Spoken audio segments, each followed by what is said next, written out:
Bismillahirrahmanirrahim. Assalamualaikum warahmatullahi wabarakatuh.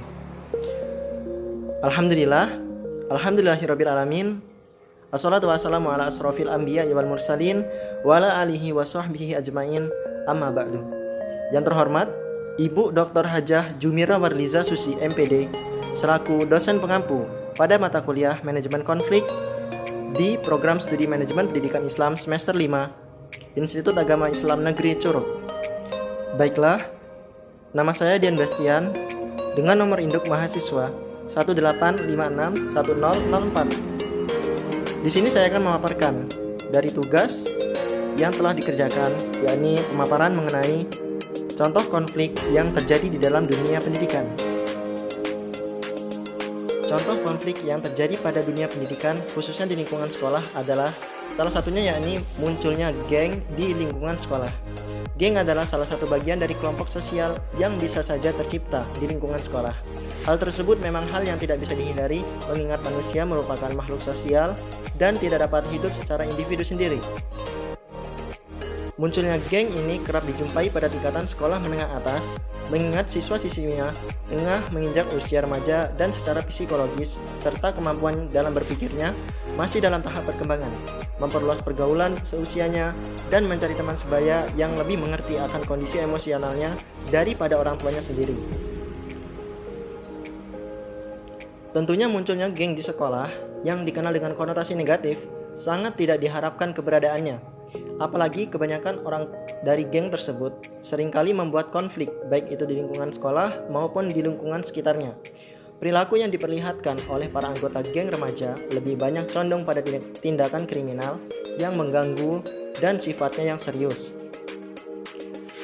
Kemudian, banyak di antara mereka yang terlibat dalam penyalahgunaan obat-obatan terlarang dan narkoba, serta tidak sedikit yang terlibat perampokan bahkan pembunuhan, selain tindakan tawuran maupun juga tindakan perkelahian. Kemudian, tindakan minum minuman keras ataupun bisa berupa tindakan pencurian.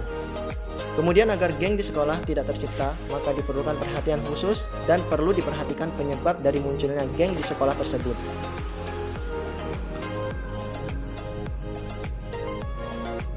Penyebab munculnya geng di sekolah antara lain, yang pertama, yakni kurangnya pengawasan kegiatan siswa, khususnya setelah jam pulang sekolah. Yang kedua, yakni masih kurangnya kegiatan di luar akademik yang sesuai dengan minat dan bakat siswa. Yang ketiga, yakni adalah adanya peraturan yang menjadikan siswa menjadi bosan dan menjadikan siswa tersebut mencari hal-hal untuk menghindari aturan tersebut.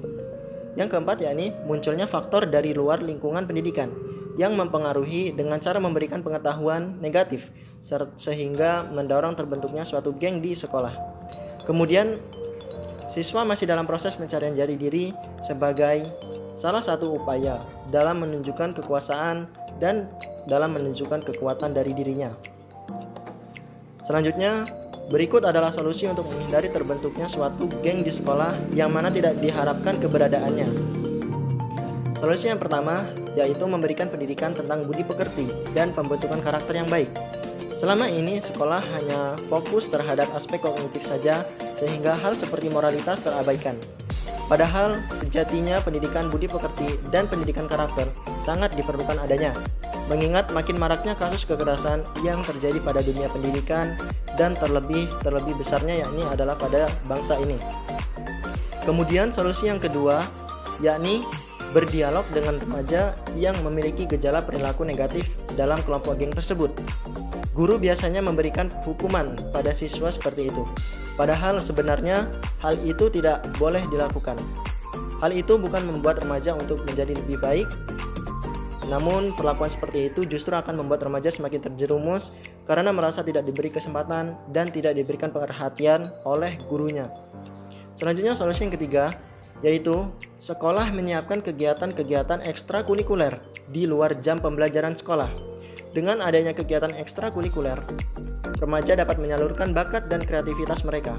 Dengan begitu, mereka akan terjauh dengan kegiatan-kegiatan negatif seperti yang dilakukan pada kelompok geng yang negatif umumnya. Selanjutnya, solusi yang keempat yakni memberikan sosialisasi anti geng. Sosialisasi bisa berupa kampanye, pidato ataupun talk show mengenai dampak negatif dari perilaku kelompok atau geng yang tidak diharapkan terjadi. Hal ini dilakukan agar perilaku geng segera dihentikan dan segera terhindarkan. Hal ini akan lebih membantu jika media mau mengurangi tontonan tentang kekerasan. Selanjutnya, solusi yang terakhir ini adalah menghindari kekerasan sekecil apapun, baik di sekolah maupun di rumah. Contohnya, kita pasti sering mengetahui jika anak yang nakal biasanya akan diberi hukuman berupa dijewer, dicubit, atau bahkan dipukul. Karena perilaku itulah, anak tersebut akan meniru dan mempraktekannya pada orang lain, atau juga pada temannya sendiri. Baiklah, kiranya itu yang dapat kami sampaikan. Lebih dan kurangnya mohon maaf. Semoga bermanfaat dan saatnya katakan tidak pada kenakalan remaja. Wabillahi taufik wal hidayah. Wassalamualaikum warahmatullahi wabarakatuh.